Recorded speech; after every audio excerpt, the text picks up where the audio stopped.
Welcome to Catalyze.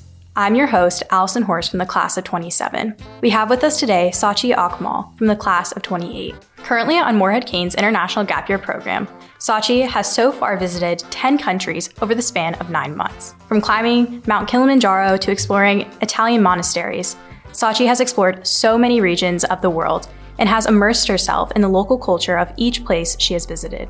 Her gap year will conclude this fall as she enters her first year at Carolina as a public policy major.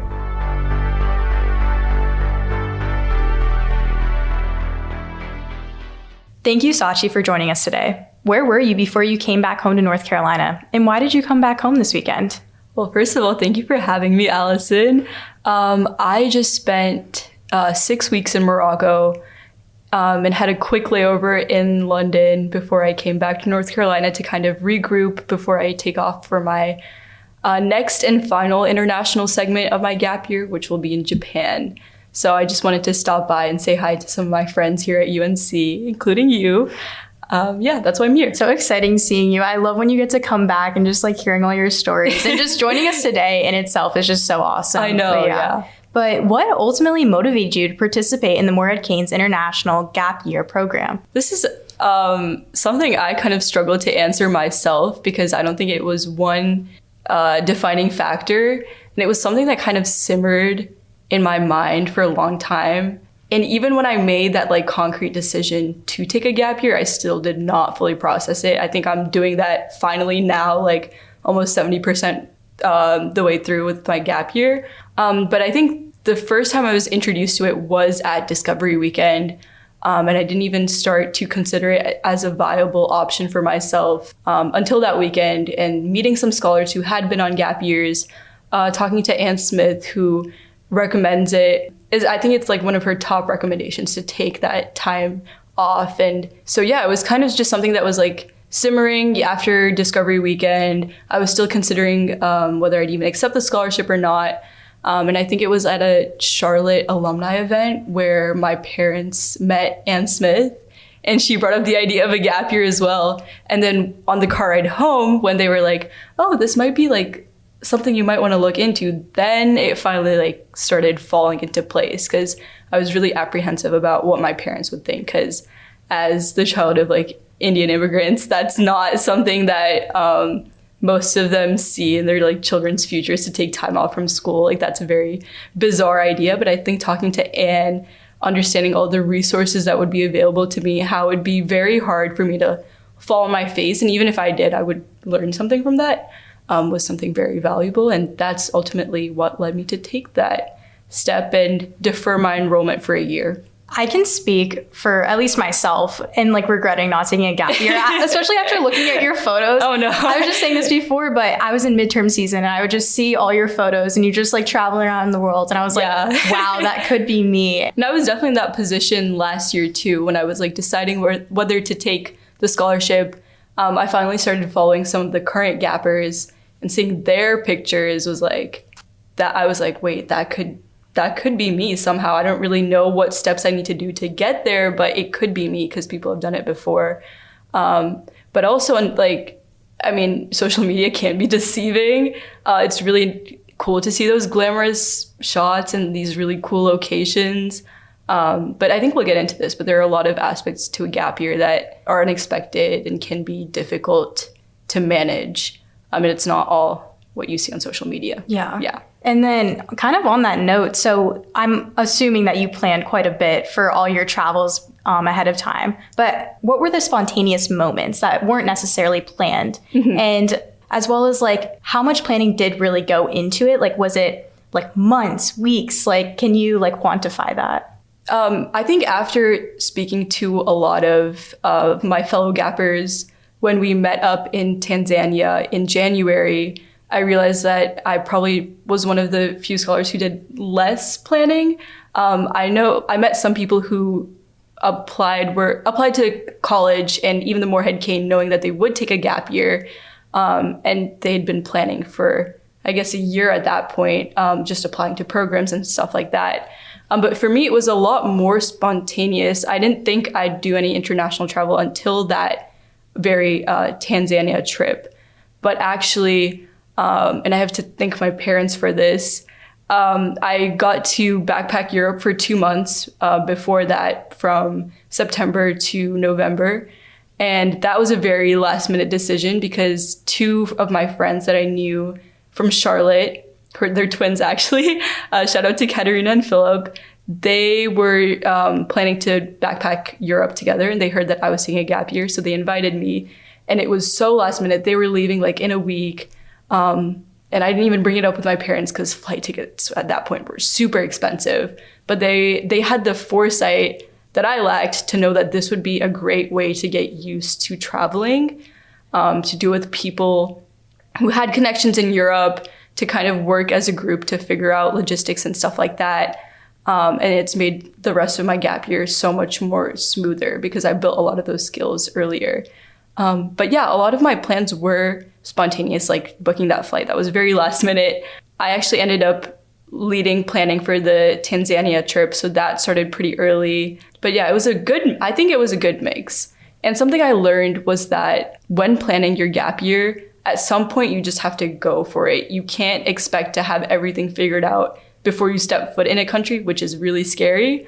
But it's better to make those decisions rather than hold off and then eventually never get to the place that you've been dreaming about. Mm-hmm. Yeah. And then you were saying like your hesitation traveling internationally. So prior to this gap year, did you travel often internationally, or how was that seen?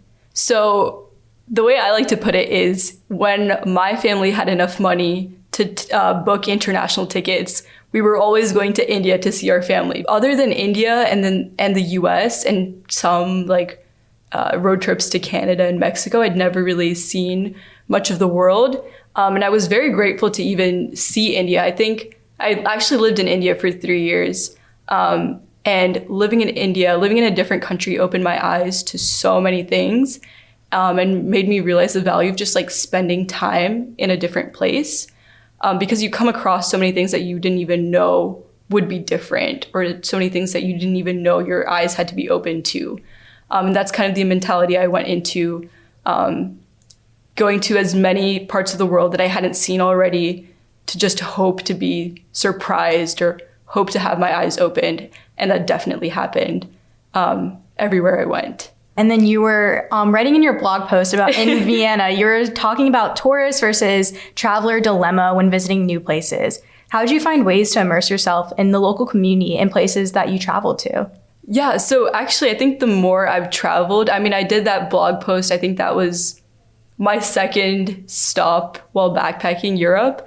I think I realized that you can't ever not be a tourist. You can be a decent tourist, or you can be a great tourist that actually engages with the community and tries to get to know people who live there, which can be very tricky, especially in Europe.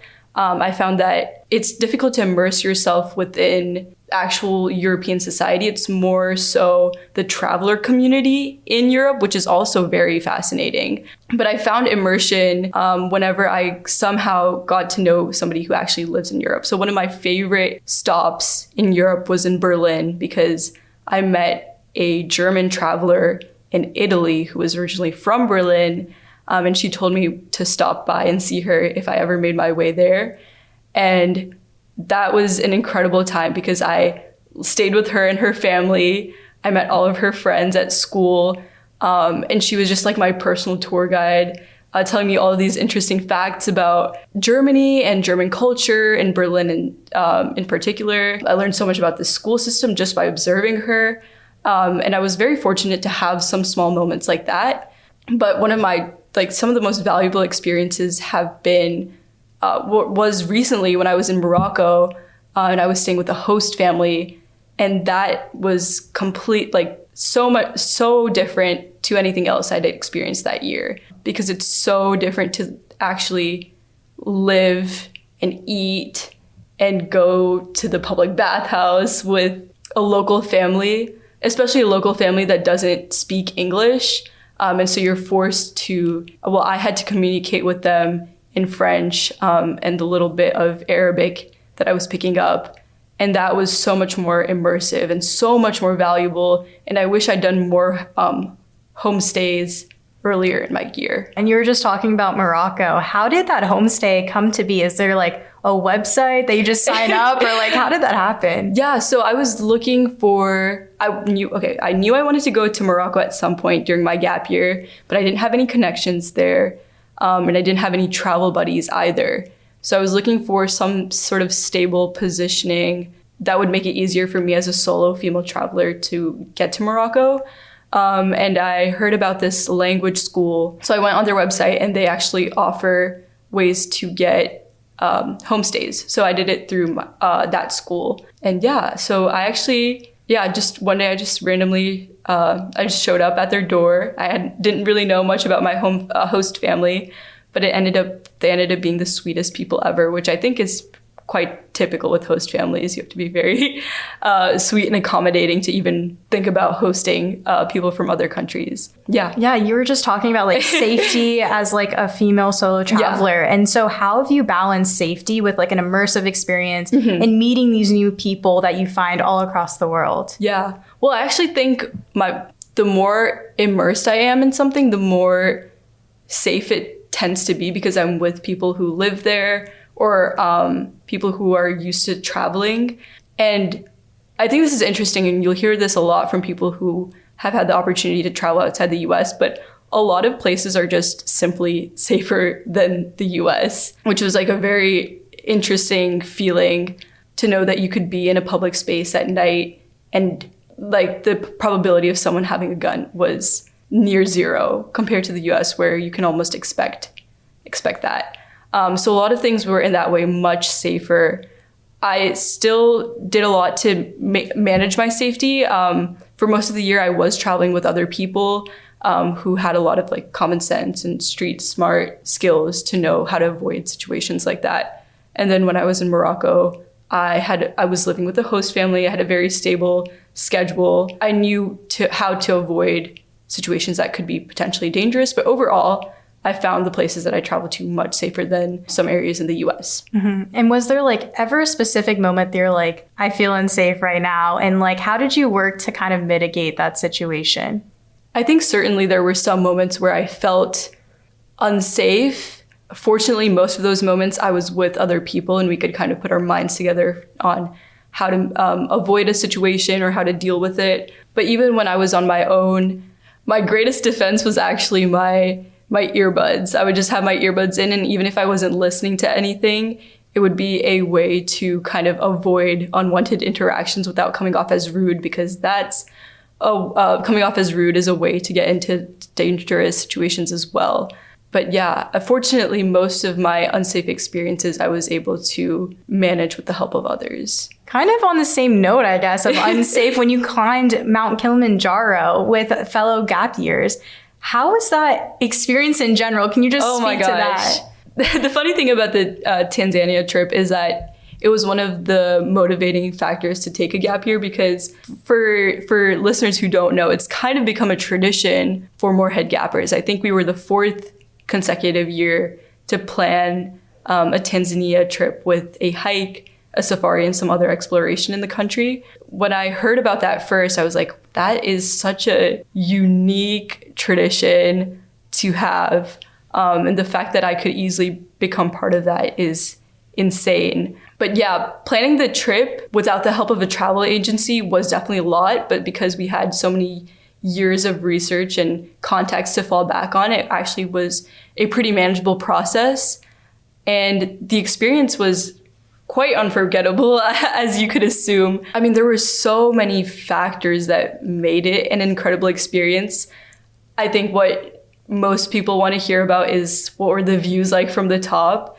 And certainly they were incredible, but I think, at least I knew even before I got on the plane to Tanzania, that the most valuable thing I would take away was the connections I was building with my fellow gappers.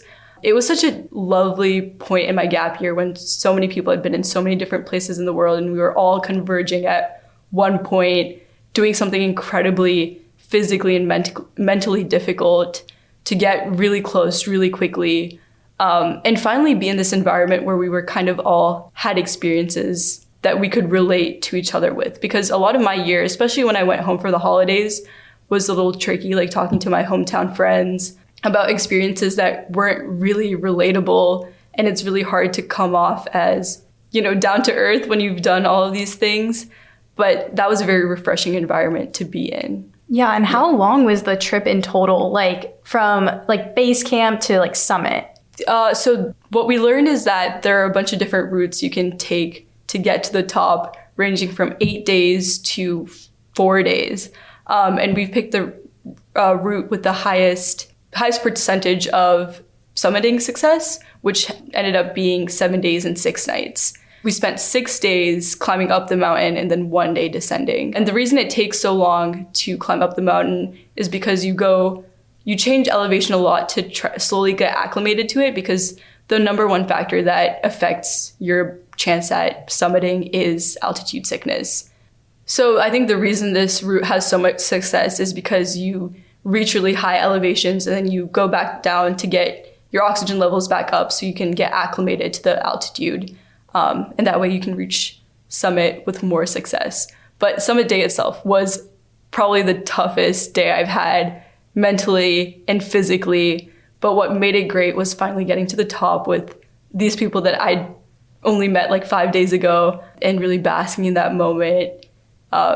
It was a great moment in my gap year because it was like one of the only things I knew I wanted to do when I first took it. And to finally reach that point was incredible. We actually met during our OL this past summer in Alaska in the Talkeetna Mountains. And we both can speak upon how hard that was mentally and physically. How did Alaska, I guess, level up in a way to Mount Kilimanjaro? Well, I think Alaska and my NOLS course was such a formative experience. I knew it would be. I really wanted to take it before my gap year. People have the option to take it during their gap year or even after, but I knew I was embarking on something that would require a lot more, a sense of independence and a sense of confidence that I could take care of myself. So Alaska really whipped me up into shape in that way, and it made hiking Mount Kilimanjaro not any easier than it is, but it gave me a sense that I could do it. If I could spend a month in the Alaskan wilderness, I could definitely spend 7 days a week on Mount Kilimanjaro. And the parallels were really, really interesting, or the lack of parallels, because I think while NOLS was more about the journey, and you had so many different goals you could accomplish, like personal, interpersonal, or just like wilderness skills, there was really only one goal on Mount Kilimanjaro, and that was reaching the summit. And because of that, the way we went about the journey was really up to us. We could make the most of it, or we could just hone in on that one goal and let a lot of things fall apart. It really wasn't a teamwork oriented thing. It's a very individual accomplishment.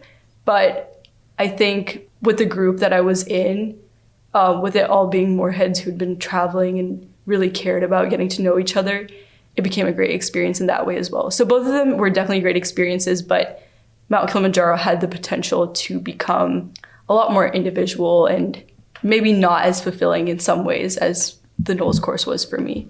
Wow, I found that's interesting in the sense of like what your goal is during that. Like you're just looking straight ahead, like I'm going to summit this mountain. Exactly. But it's really hard on these NOLS and outward bound courses how it's just so like you're not necessarily reaching a point per se. It's more of like your personal journey. I never considered that. That's a really interesting perspective that you had. And another thing was, well, a lot of the laws in Tanzania make it so that make it easier for you to focus on that one goal. Like in Alaska, you knew we had a lot of like cooking mishaps, tent mishaps.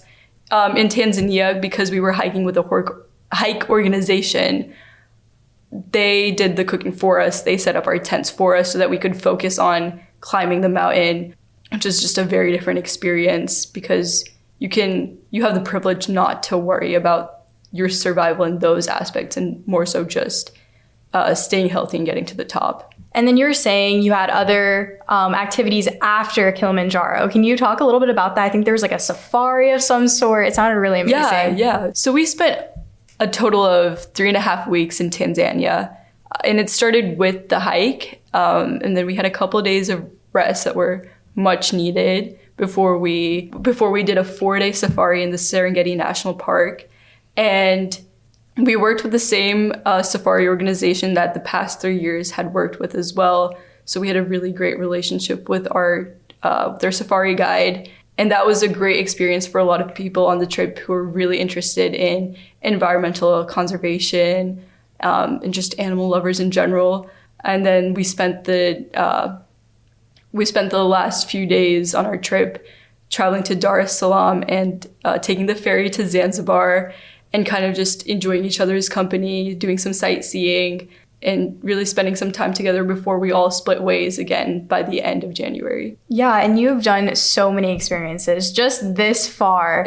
And so you have a stipend for every gap year. They have a stipend for Morehead-Cain. And how have you worked to maximize your budget and just plan through that?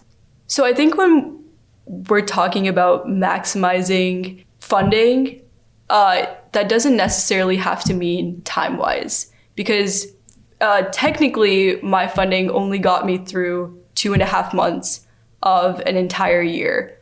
But in my mind, that was still maximized in many ways because the places I was traveling to were expensive to get to, and the experiences I was seeking out were also expensive, but they were experiences I knew I really wanted to have, and I was comfortable spending a more concentrated amount in a short period of time, having the other parts of my gap year be not so well funded, just so that I knew I would be able to see as much of the world as I wanted to and have all of the experiences that I wanted to.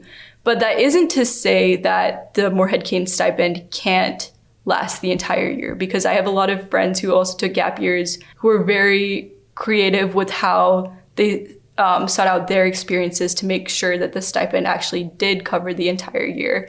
And I think gap years can look so different for everybody. The stuff that you hear about from Morehead-Cain, including like podcasts and articles, really like to highlight these more glamorous experiences.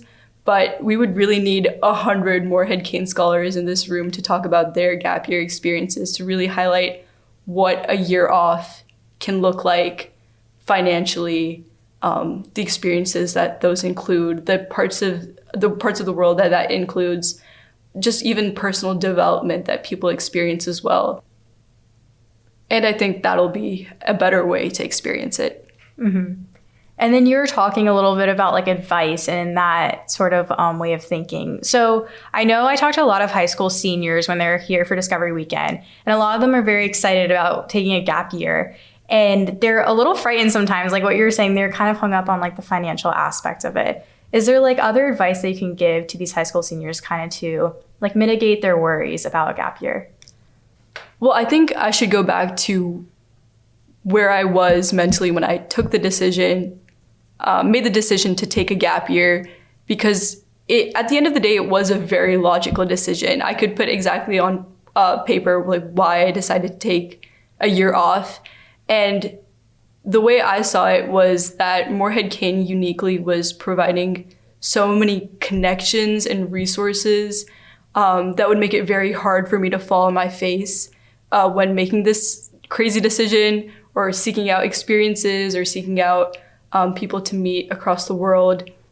And also the advising team has a lot of mechanisms in place to give you enough freedom to seek out those experiences yourself, but also make sure you're getting fulfilled out of what you're doing throughout the gap year. So we have mid-year check-ins. We have to submit monthly reports when we're using our funding. There's a lot of ways to make sure that, well, the advising team really is working for you and making sure that you're getting a lot out of the year. And I think the easiest way to put it is that everyone I've talked to who took a gap year has never regretted it. And that is, I think, a crazy statistic, 100% like satisfaction rate. And I was like, well, it's going to be very hard for me to regret taking this time off too. And I might not be able to see that right now, but I feel like at the end of the year, and I certainly see it already, I definitely do not regret taking that decision. So I think if you can get into the mindset that you're not going to regret it, all of the things will slowly follow in suit. All the experiences you didn't dream of having will slowly present themselves to you. And yeah, I think like when I reflect on this year, I feel really fulfilled when I think of my experiences, and I think about the fact that I could not have had them otherwise. And you're just talking about all your experiences and like being on top of the world essentially. And like how do all these experiences kind of fit into the mold of like, how does that prepare you for Carolina? And like how now you're thinking about registration this upcoming fall, how are you feeling about like, do you feel prepared to take on this new chapter of your life? Certainly. In a lot of ways, obviously I wanted to see a lot of the world and travel.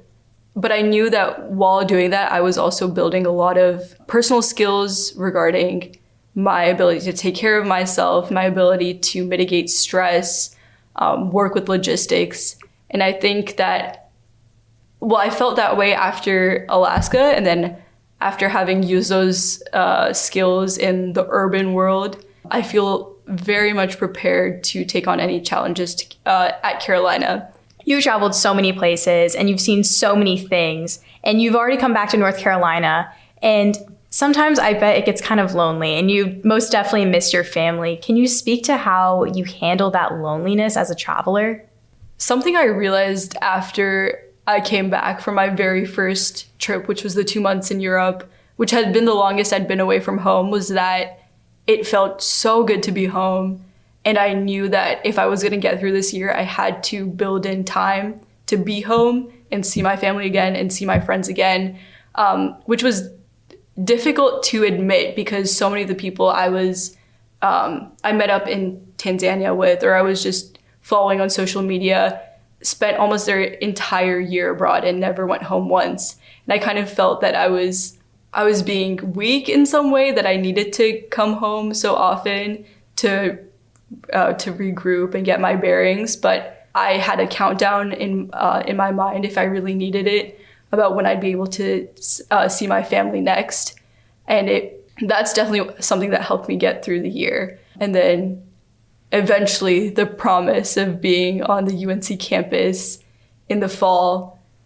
Some of my favorite moments while I was in Tanzania with the rest of the gap year scholars was kind of dreaming about what our life would be at UNC, and seeing each other visiting each other at our dorms, eating at the dining hall together, taking classes together.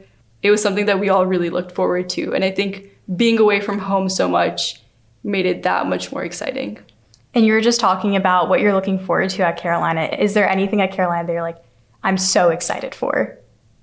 If I had to condense it to two things, I would say friends and a schedule, because those were two things that were always a toss-up during my gap year. Sometimes I had really great friends that I could laugh and joke with, and sometimes I didn't. And for sure, I did not have a schedule, and I'm someone who thrives on routine, and not having that this year was definitely challenging and something I needed to experience. But I cannot wait to have a routine at Carolina and go to classes and meet up with my friends for lunch and live in a dorm with people I traveled with over this gap year as well. And to finally be and have that sense of community, and maybe go to some basketball games. Yeah, very, very excited to come to Carolina this fall. Well, thank you so much for joining us today, Sachi. I'm so excited to see where you go next. Thank you so much for having me.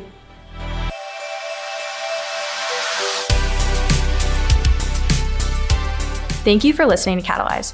I'm Allison Horst from the class of 27, and that was Sachi Akmal from the class of 28, reflecting on her gap year experiences. You can let us know what you thought of this episode by emailing us at communications@morehead-cain.org, finding us on social media at Morehead-Cain, or by leaving us a review on Apple Podcast. Thanks for listening.